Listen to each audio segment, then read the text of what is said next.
साथियों नमस्कार, मैं डॉक्टर कुलदीप श्रीवास्तव होम्योपैथी के चमत्कार लखनऊ उत्तर प्रदेश से आप सभी लोगों का बहुत बहुत स्वागत वंदन अभिनंदन करता हूं तथा जो भी हमारे बड़े बुजुर्ग इस वीडियो को देख रहे हैं उनको इसी महामंच के माध्यम से सादर प्रणाम, चरण स्पर्श। साथियों, एक बच्चा है जो कि बड़ा ही गोल मटोल हेल्दी बच्चा है और बड़ा ही खूबसूरत सा बच्चा है जो कि 23 मई 1971 को पैदा होता है। जी हाँ दोस्तों, 23 मई 1971 को तमिल के एक परिवार में पैदा होता है और वह बच्चा 11 वर्ष की जब उम्र में पहुंचता है तभी उसके पिताजी का देहांत हो जाता है। सोचिए साथियों, 11 वर्ष का बच्चा कितना बड़ा बच्चा होता, अनुभव करिए अपने आसपास के बच्चों से। जब वह बच्चा 11 साल की उम्र में पहुंचता है तो उसके पिताजी का देहांत हो जाता है और घर के परिवार की जो रोजी रोटी चलती थी वह पिताजी के माध्यम से चलती थी। पिताजी एक कुशल डांसर, कोरियोग्राफर थे और बच्चा उनसे बहुत ही प्रभावित था और उनके बहुत ही निकट था, समीप था।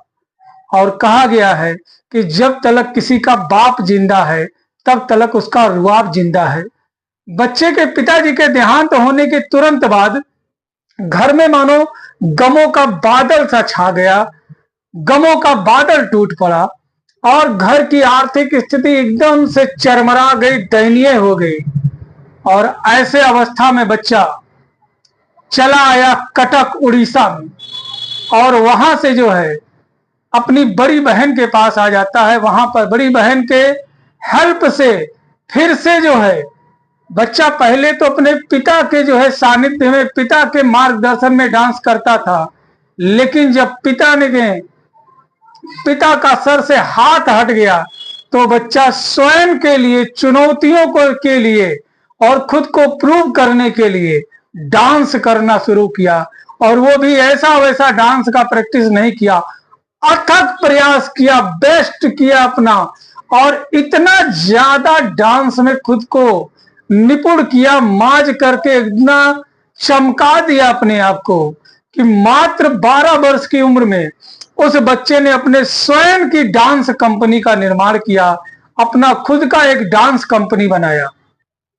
लेकिन कहा गया है कि यदि मेहनत सही दिशा में किया जाए तो दशा बदलने में ज्यादा समय नहीं लगता है। समस्याएं कितनी भी बड़ी हो, अगर जो समाधान सही दिशा में किया जा रहा है, सही लोगों के बीच में किया जा रहा है, सही मार्गदर्शन में किया जा रहा है तो सफलता मिलने में ज्यादा समय नहीं लगती है। और कब किसके किस्मत की गाड़ी कहां से चल जाए कुछ कहा नहीं जा सकता है। साथियों, 1992 में उस बच्चे ने अपना पहला फिल्म किया अनाम, और जिसमें उसने अपनी अभिनय के साथ साथ अपने कोरियोग्राफी का प्रदर्शन किया। साथियों, यह बच्चा कोई साधारण सा बच्चा नहीं था, यह अद्भुत बच्चा था, यह पराक्रमी बच्चा था, यह तपस्वी बच्चा था जिसको समय ने मजबूत बना दिया हो। उसका दुश्मन क्या कर सकता है, उसका किस्मत क्या कर सकता है, क्योंकि जब समय किस्मत बनाती है ना तो वह अमिट रेख, अमिट छाप छोड़ जाती है। और कहा गया है कि जब एक इंसान परिश्रम करता है तो उसी समय उसकी किस्मत का निर्माण स्वयं परमपिता परमेश्वर करता है। और साथियों, यह कोई साधारण बच्चा नहीं था, यह वह बच्चा है जिसने अपने किस्मत को समय के मुसीबतों से परे उठ करके लिखा। और 1992 में साथियों, मात्र 12 साल की उम्र में, 1992 में मात्र 12 साल की उम्र में इस बच्चे ने पहला कोरियोग्राफी, पहला अभिनय शुरू किया फिल्म अनाम से, और जो कि बहुत सराही गई, बहुत पसंद की गई, बहुत लोकप्रियता लोगों के बीच में इसने बटोरा। और यही से किस्मत की गाड़ी इस बच्चे की चल पड़ी और रेस पकड़ लिया। 1992 में जब पहला कोरियोग्राफर सफल हुआ तो वर्ष 2002 में स्क्रीन वीकली अवार्ड, बड़ी मुश्किल रे बाबा, बड़ी मुश्किल, फिल्म लज्जा के लिए इस बच्चे को मिला। और यहीं से बच्चे के हौसले ने आसमान को पकड़ना शुरू किया, क्योंकि गिरता वह है जो प्रैक्टिस आसमान में करता है, लेकिन जो मुसीबतों की सीढ़ियों पर प्रैक्टिस करता है उसे मंजिल ही प्राप्त होती है और कभी भी विफलता असफलता का मुंह नहीं देखना पड़ता है। वर्ष 2005 में ऐसा जादू डाला रे फिल्म खाकी के लिए बेस्ट कोरियोग्राफर अवार्ड से सम्मानित किया।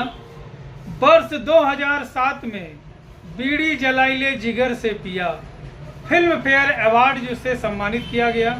फिर क्या था, चल पड़ी गाड़ी और पतंगे आसमान को चूमने वाली जो होती है ना साथियों, वह एक समय पर कट जाती है, लेकिन जो विमान ही लेके निकला हो सूरज को छूने के लिए, उसको सफलता सलाम करती है। यहीं से शुरू होता है सफर, रंग दे बसंती, फिर हेरा फेरी, गोलमाल, ओमकारा, लगे रहो मुन्ना भाई। और यही ही नहीं गाड़ी जो है रुकी है, अब तो रफ्तार पकड़ना शुरू करी। हवन कुंड, भाग मिल्खा भाग के लिए film fair award best choreographer award मिला। टॉयलेट एक प्रेम कथा, गोरी तू लठ मारे के लिए इतना जबरदस्त सॉन्ग, जबरदस्त कोरियोग्राफी के लिए फिल्म फेयर अवार्ड मिला। बाजीराव मस्तानी में जो सॉन्ग है मल्हारी, इसके लिए फिल्म फेयर अवार्ड से सम्मानित किया गया। और साथियों क्या कहें, कितना गिनाए, लाइनें हैं, उंगलियां दर्द करने लगेंगी, गूगल करते करते उंगलियां दर्द करने लगेंगी। इतने अवार्ड इस लड़के ने प्राप्त किया, और ये अवार्ड का जो श्रेय जाता है यह समय को जाता है, परिस्थितियों को जाता है, चुनौतियों को जाता है, मजबूरियों को जाता है, और बनाए हुए एक ही लक्ष्य को जाता है। यानी लक्ष्य एक था कि बेस्ट करना है, बेस्ट से कम कुछ भी स्वीकार नहीं था।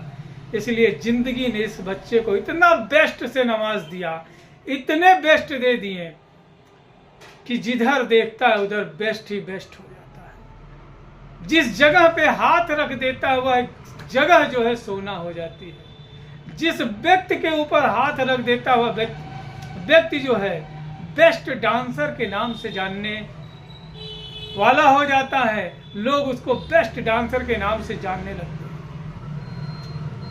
अर्थात इतनी शिद्दत से मेहनत की कि सफलता हर तरफ जो है सफेद चादर के तरीके से ढक गई है, ऐसे जैसे हिमालय पर्वत पे मौसम कोई भी हो लेकिन सुहावना ही रहता है, गाना कोई भी हो, अगर जो गणेश आचार्य जी कोरियोग्राफी कर रहे हैं तो थिरकना तो बनता है। मजबूरी हो जाएगी कि जो है जब गाना बजेगा तो आपके पैर थिरकने लगेंगे। साथियों, यह बच्चा कोई साधारण बच्चा नहीं है, यह गणेश आचार्य जी हैं जिन्होंने एक अमिट छाप छोड़ दी फिल्म जगत के ऊपर कि बेस्ट कैसे देते हैं, बेस्ट कैसे करते हैं, लक्ष्य कैसे निर्धारित करते हैं। अगर जो एक जो है बच्चा जो बिना गुरु के जो है प्रैक्टिस करके अगर जो अपनी फिल्म की इंडस्ट्री डाल सकता है, अगर जो डांस की कंपनी डाल सकता है, तो एक होम्योपैथिक डॉक्टर ना जाने कितने गुरुओं के आकार, संस्कार, सदाचार को सीख करके क्या एक मरीज नहीं ठीक कर सकता है? सिर्फ सिम्टम्स ही तो पढ़ने हैं, सिर्फ लक्षण ही तो पढ़ने हैं। 2.5-3 लाख लक्षणों के बीच में कुछ दवा ही तो छांटना है। कौन सी बड़ी बात है? मेहनत करेंगे, लक्ष्य एक होगा, सफलता जरूर मिलेगी। साथियों, ये जितने मैंने अवार्ड आपको गिनवाए हैं वो बहुत थोड़े से चंद अवार्ड गिनवाए हैं। अगर जो आप सोशल मीडिया खोलेंगे और इनके अवार्ड को गिनने की कोशिश करेंगे तो हमें लगता है कि शायद आपकी उंगलियां दर्द करने लगेंगी। जी हाँ दोस्तों, यह कोई और नहीं है, best choreographer, actor, director Shri Ganesh Acharya ji हैं। और आपको इनको देख करके इनसे सीखना चाहिए कि अगर जो कोई बच्चा जिसकी 11 साल की उम्र में अगर जो उसके पिता का देहांत हो जाता है तो मानो जिंदगी वहीं पे रुक जाती है, थम जाती है, गमों के बादल गिर जाते हैं। लेकिन इस बच्चे ने प्रूव करके दिखाया कि अगर जो मेहनत सही समय पे सही दिशा में किया जाए तो दशा बदलने में ज्यादा समय नहीं लगता है। अगर जो हमारा लक्ष्य क्लियर है, हमारा लिस्ट ऑफ गोल्स क्लियर है, हमारा मंजिल क्लियर है, तो हमारा स्वास्थ्य, हमारा शरीर, हमारा आकार, हमारा कुछ भी बाधा में मायने नहीं रखते हैं। सिर्फ और सिर्फ हमें लिस्ट ऑफ गोल्स दिखाई देता है, हमें सिर्फ हमारा लक्ष्य दिखाई देता है। गणेश आचार्य जी ने यह प्रूव करके दिखा दिया कि किसी भी चीज को, किसी भी सफलता को प्राप्त करने के लिए हमारे दिल में उसके प्रति एक जुनून होना चाहिए, पैशंस होना चाहिए। अगर जो जुनून और पैशंस हमारे पास में है तो हम किसी भी मंजिल को हासिल कर सकते हैं। भगवान के हक में है हमें शरीर देना, हमें आकार देना, हमें रंग देना, हमें रूप देना, लेकिन श्रृंगार भरने का अधिकार भगवान ने हर इंसान को खुद में दिया है कि वह मेहनत करे, खुद को तपाए, खुद को गलाए, और लक्ष्य एक होना चाहिए, और लक्ष्य में हमेशा एक रूपता होनी चाहिए, और लक्ष्य को प्राप्त करने के लिए अथक प्रयास होना चाहिए। बाकी आने वाली रुकावटें, बाधाएं कोई मायने नहीं रखती हैं। मैं इसी महामंच के माध्यम से श्री गणेश आचार्य जी को प्रणाम करता हूं, और जीवन में मित्र कभी भी अगर जो मेरे किस्मत ने साथ दिया तो मैं जरूर आपके दर्शन करूंगा, आपको चरण स्पर्श करता हूं यहीं इसी महामंच के माध्यम से। यदि कभी लखनऊ आए तो मुझ गरीब को भी दर्शन देके हमारे जीवन को कृतार्थ करें। बहुत बहुत आभार व्यक्त करता हूं। साथियों, अगर जो गणेश आचार्य जी अपना लक्ष्य निर्धारित कर सकते हैं 11 साल की उम्र में, 12 वर्ष की उम्र में अगर जो खुद की कंपनी डांस की खोल सकते हैं, और महज 2 साल बाद में अगर जो किसी फिल्म में अभिनय कर सकते हैं, तो क्या आपके जीवन में इससे ज्यादा मुसीबतें हैं? क्या एक होम्योपैथिक फिजिशियन के जिंदगी में गणेश आचार्य जी के जीवन से ज्यादा मुसीबतें आती हैं? अगर जो गणेश आचार्य जी अपने लक्ष्य को निर्धारित कर सकते हैं, तो क्या हम लोग अपने लक्ष्य को निर्धारित नहीं कर सकते हैं? उन्होंने दिनों रात डांस किया साथियों। किसी शादी विवाह पार्टी में जब कोई बामुश्किलन हाथ पकड़ करके आपको झटक झटक के उठाता है नाचने के लिए, डांस करने के लिए, तो 4 मिनट भी हम डांस नहीं करते, सांस फूलने लगता, पसीना छोड़ देता है। लेकिन एक कोरियोग्राफर एक गाने को पूरा करने के लिए अपना बेस्ट से बेस्ट जो है अभिनय उतारने के लिए कितना डांस करता है, कितने पसीने बहाता है, तब जाकर के हम लोग ऐसा जादू डाला रे देख पाते हैं। चिकनी चमेली घर से अकेली निकली, ये देख पाते हैं। तो साथियों, अगर जो लक्ष्य निर्धारित है, अगर जो लक्ष्य हमारा क्लियर है, अगर जो मंजिल हमारी क्लियर है, तो हम भी अपने क्षेत्र में महारत हासिल कर सकते हैं। हमें करना ही क्या है? एक पेशेंट को ठीक करना है। और कैसे ठीक करना है? कोई जादू टोना करके नहीं ठीक करना, कोई बाबा नहीं बनना है। हमें सिर्फ साइंस के नियमों को ध्यान देना है, हमें लक्षणों को इकट्ठा करना है, हमें मरीज को इतना मौका देना है कि वो अपने मन की बात हमसे कह सके, ताकि हम सिम्टम्स को सजा सके, लिख सकें, केस टेकिंग अच्छे से कर सकें, फिर सिलेक्शन ऑफ द मेडिसिन कर सकें। इसीलिए साथियों आज पार्ट 4 में बना रहा हूं, requisite knowledge of a physician in order to be a practitioner of the healing art. Requisite knowledge of a physician in order to be a practitioner of the healing art में आज का point बहुत ही जबरदस्त खूबसूरत point है। तो आइए शुरू करते हैं साथियों। तो साथियों आज हम जानेंगे knowledge of choice of remedy, knowledge of choice of remedy, knowledge choice remedy. Knowledge कहने का मतलब साथियों हमें जानकारी होनी चाहिए मटेरिया मेडिका की, हमें जानकारी होना चाहिए मटेरिया मेडिका के साथ में पैथोलॉजी की, हमें नॉलेज होना चाहिए Organon of medicine and homeopathic philosophy की, हमें नॉलेज होना चाहिए प्रैक्टिस ऑफ मेडिसिन की। अगर जो इतना नॉलेज हम रखते हैं तो हम जो है सिम्टम्स को सजा सकते हैं।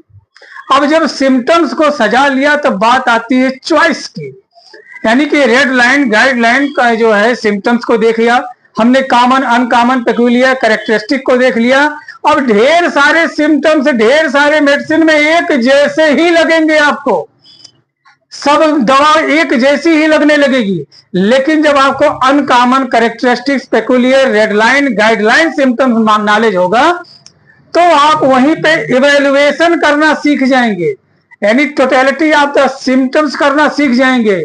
और उसके बाद में जो आप single medicine, single dose, minimum 1 निकालेंगे, तो वह साथियों होम्योपैथिक मेडिसिन नहीं होगी, वह हो जाएगी रेमेडी, अर्थात जथा नामे तथा गुणे। जिस तरीके की खतरनाक से खतरनाक बीमारी है, बरसों से नहीं ठीक हो पा रही है, हजारों डॉक्टरों ने प्रयास किया, नहीं ठीक हुआ, लेकिन जब आप इस प्रोसेस से उस मरीज को गुजारेंगे, फिर जब आप टोटलिटी ऑफ सिम्टम्स करेंगे, इवेल्युएशन ऑफ सिम्टम्स करेंगे, तो एक खूबसूरत सी रेमेडी निकल के आएगी, उसके एक डोज से ही मरीज ठीक हो जाएगा। इसे कहते हैं knowledge of choice of remedy.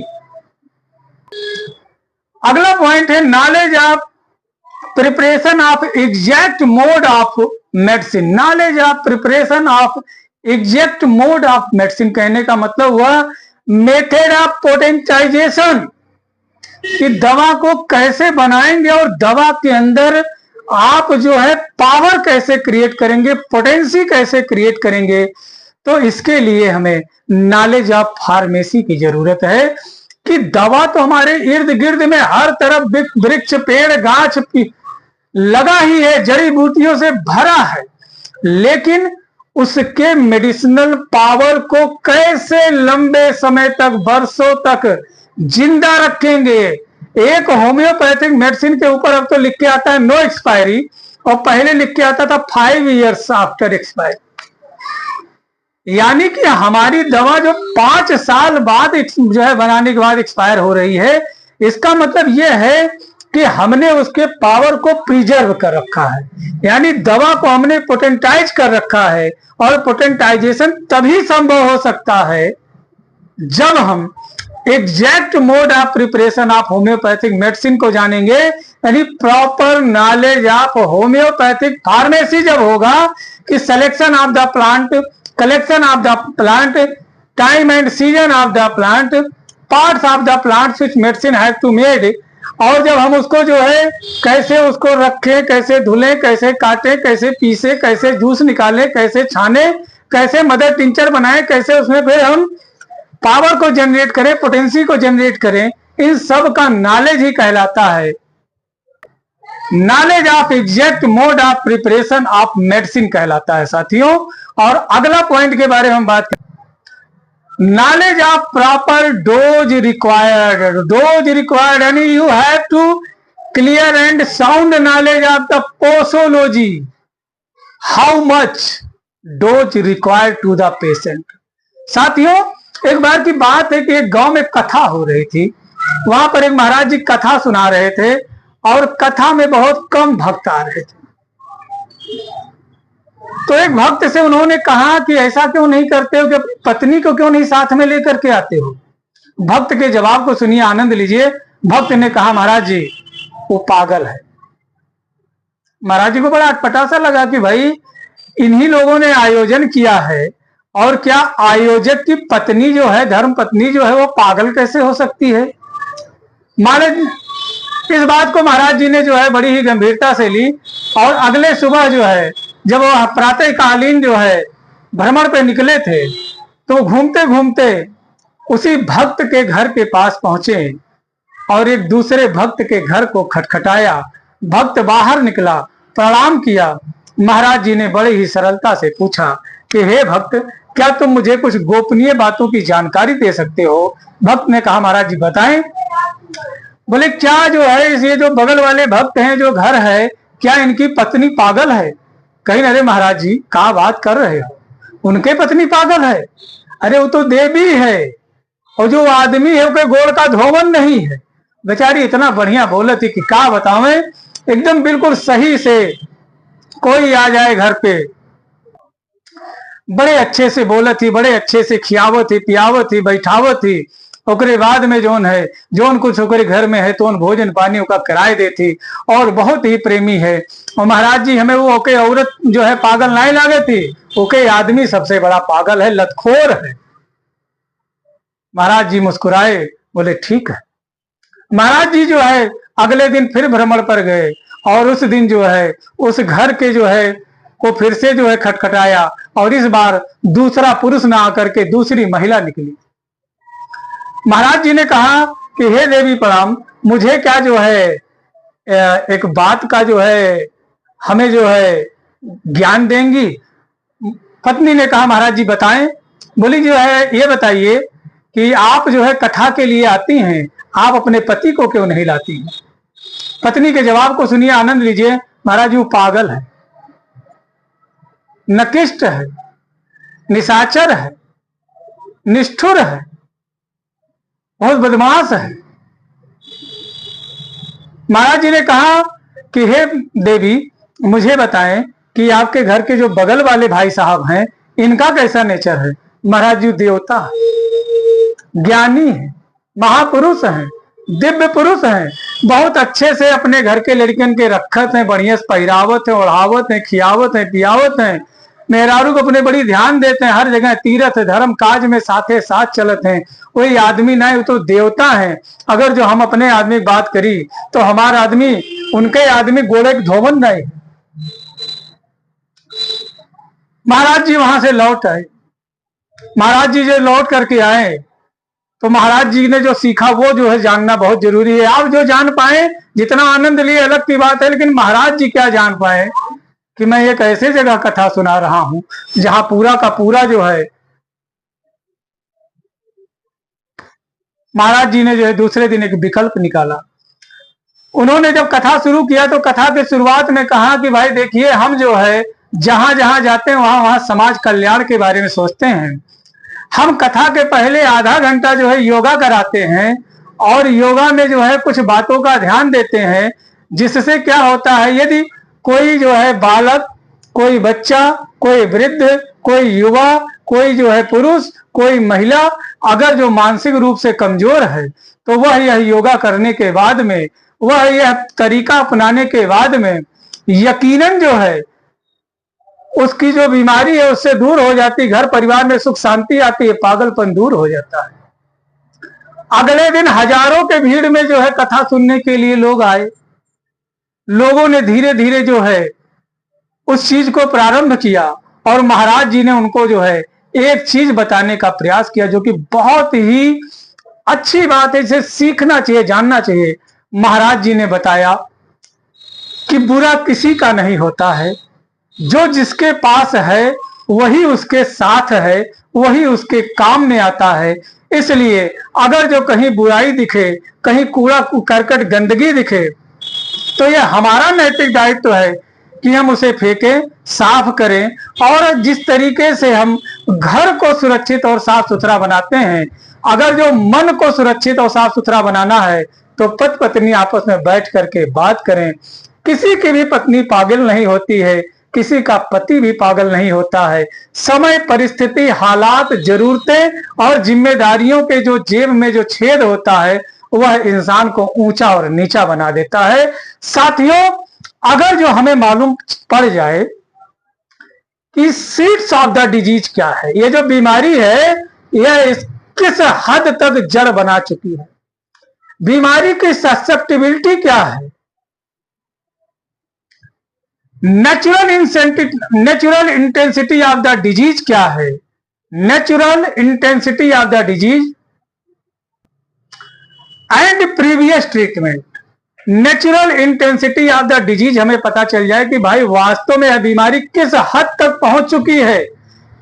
इस पे जो है 30 काम करेगा, क्यू काम करेगा, 1M काम करेगा, 10M काम करेगा, CM करेगा, LM करेगा, सेंटेसिमल, डेसिमल या 50 मिलेसिमल, और कितना डोज देना पड़ेगा ये हमको पता चल जाए, और जो है वह किस ऑर्डर में बीमारी चल रही है, अगर जो इस बात की पता चल जाए तो हम उस बीमारी को बड़ी आसानी से ठीक कर सकते हैं।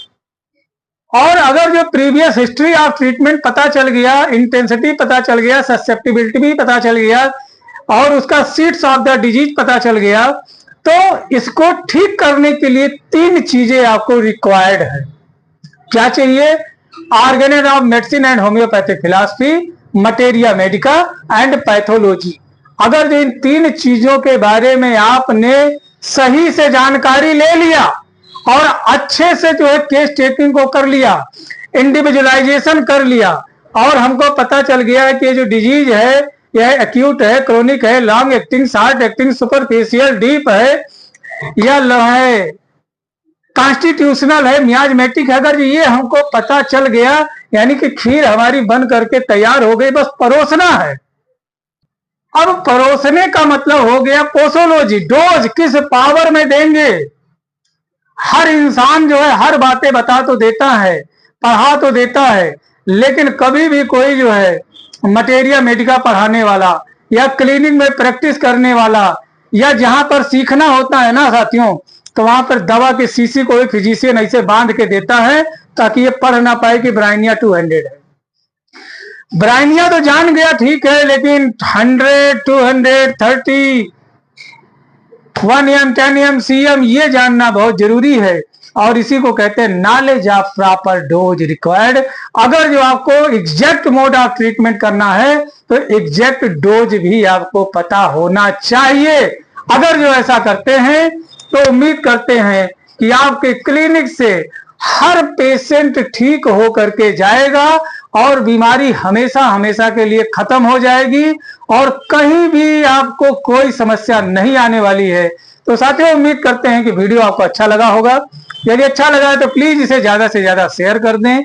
यदि अभी तक आपने मेरे चैनल को सब्सक्राइब नहीं किया है तो प्लीज मेरे चैनल को सब्सक्राइब करें, मुझे फॉलो कर लें, ताकि ऐसे ही नॉलेजेबल वीडियो आपके श्री चरणों में नोटिफिकेशन के तौर पर हर रोज पहुंच सके। तब तक के लिए अपने स्वास्थ्य और सेहत का ध्यान रखें। मिलते हैं फिर किसी नए चैलेंज के साथ, नया समाधान लेके।